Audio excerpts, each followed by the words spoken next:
qui va parler en premier, et de Daniel Green, qui parlera en second. Ils vont se partager en un bon duo leur temps de parole. Ils sont tous les deux de la Société pour vaincre la pollution, un organisme de protection environnementale bien connu au Québec. Alors, d'abord, Anne-Marie Saint-Cerny, et ça porte sur la surveillance, qui surveille, comment, et y a-t-il des perspectives citoyennes? Bonjour à tous, merci. Je suis Anne-Marie Saint-Cerny. Alors notre nom, la Société pour vaincre la pollution, je crois que c'est assez clair notre créneau et on devrait avoir... Ça s'en vient. Bon. Notre présentation va recouper plusieurs des aspects de Hugo Lapointe. Attendez, je suis distraite.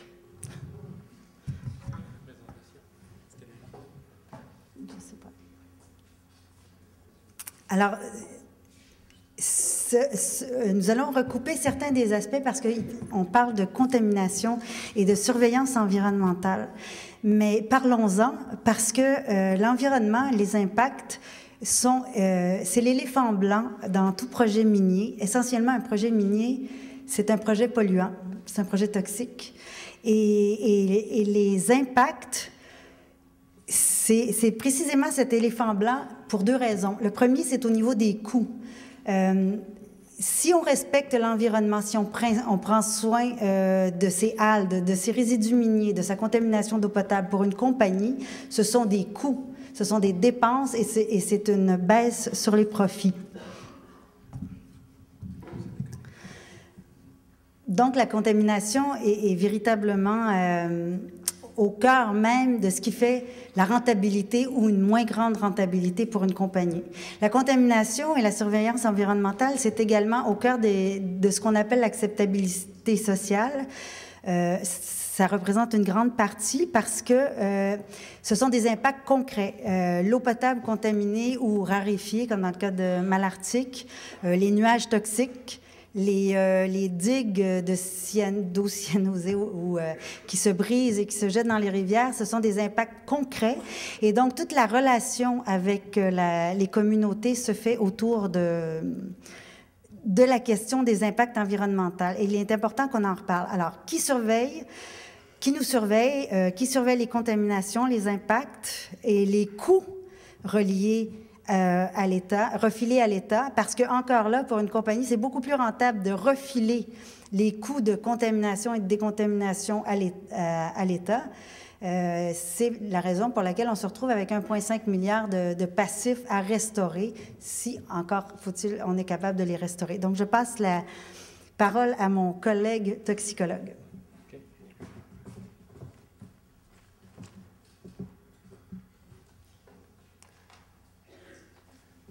On est en train de vivre une ruée vers les mines au Québec sans précédent. Il y a urgence parce que les pots se cassent tous les jours. On regarde 2009, 15 demandes, 2011, 49 demandes de projets miniers à travers le territoire du Québec. On est dans un vide juridique de protection. La directive 19 est invalide par les tribunaux parce que c'est simplement des bonnes intentions. Le règlement sur les effluents miniers métalliques de métal du fédéral concerne simplement les mines métalliques. Diamants, terres rares, lithium, argile alumineuse ne sont pas considérés par ce règlement. Donc, on a un vide. On n'a pas de protection juridique réglementaire réelle au Québec au niveau minier. La directive 19, donc, n'a pas force de loi. Dans le libellé de la directive, c'est même marqué que le régime de surveillance des mines au Québec, c'est un régime d'autosurveillance. On demande aux mines de se surveiller eux-mêmes. C'est une excellente idée. Je voudrais modifier le règlement qui gère les véhicules automobiles pour que je puisse surveiller mes excès de vitesse sur la 20 moi-même.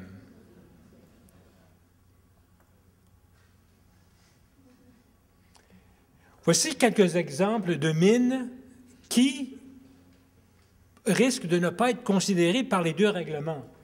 Mine Arnaud, apatite, donc phosphate. Oui, il y a du métal, mais ce n'est pas tout à fait très clair. Renard, diamant.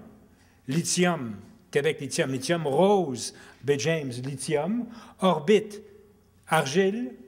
Aldeman, là on parle évidemment du secteur pétrolier. Bourque, Anticostial, Harry, gaz de schiste. Tout ça, ces extractions du territoire québécois ne sont pas couverts actuellement par la réglementation. On regarde dans les points rouges, sont tous les nouveaux projets miniers. C'est 49 demandes d'autorisation. On remarque qu'ils sont partout dans le Québec. Les points verts sont des exemples où il y a un vide juridique de surveillance environnementale.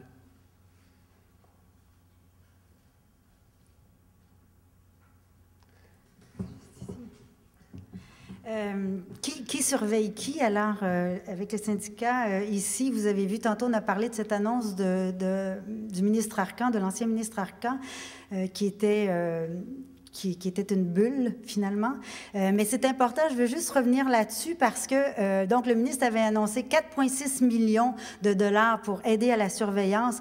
On s'entend que les projets globaux du fameux Blanc-Nord tournaient autour de 80 milliards, alors 4,6 millions en partant, c'était pas très important. Juste pour faire une comparaison, en 2007, l'ancien ministre de l'Environnement avait promis 20 millions par année, soit 200 millions pour la surveillance des algues bleues. Ça n'a pas marché même à 200 millions parce qu'il y en a partout. Mais simplement pour vous souligner ceci, c'est que voilà un exemple, et on va arriver avec un exemple à la fin de cette présentation, où les citoyens sont la clé de la surveillance environnementale et de la solution.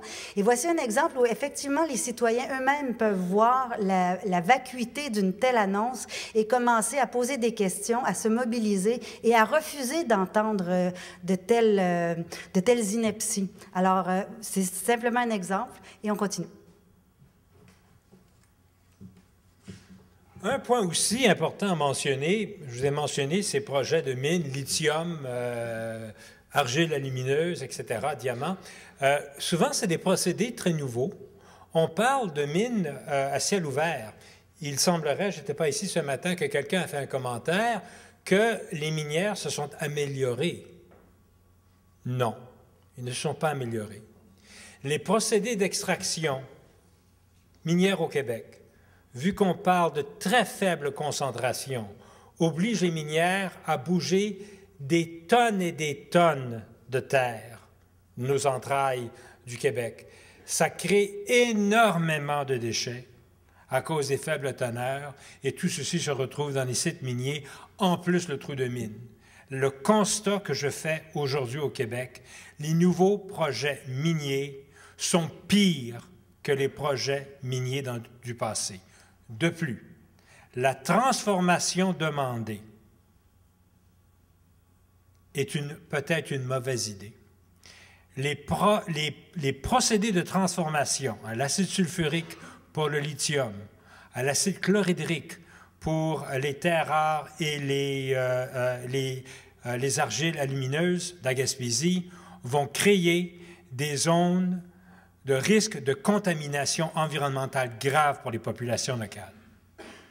Donc, demander la transformation dans ces projets-là risque de nous condamner à une plus grande contamination au Québec.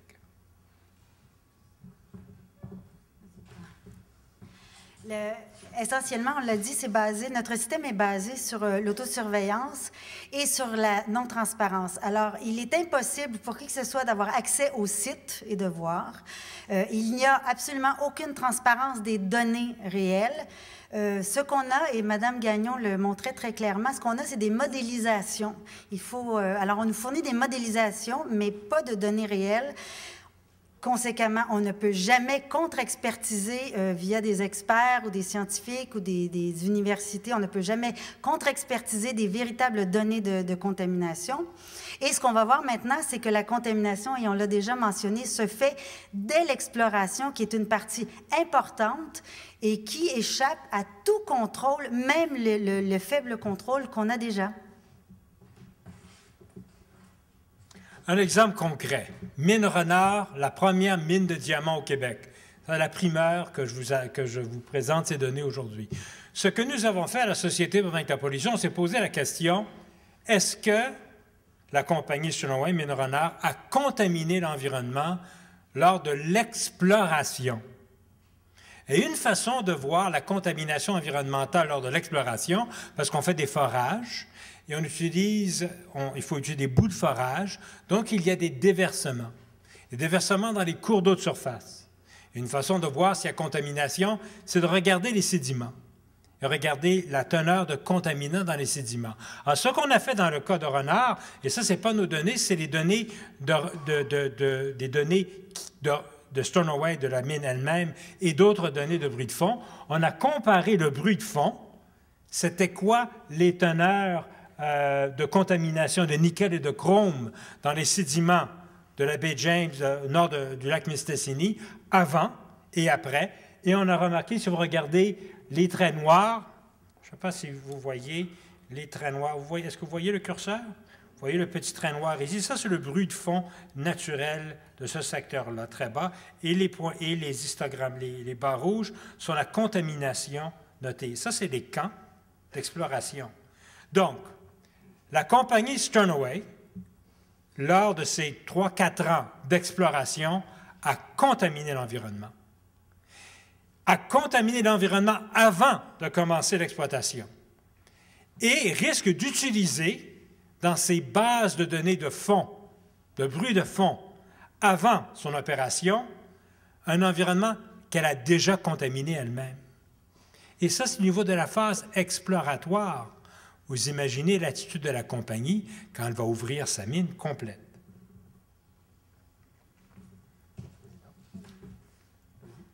1 minute 30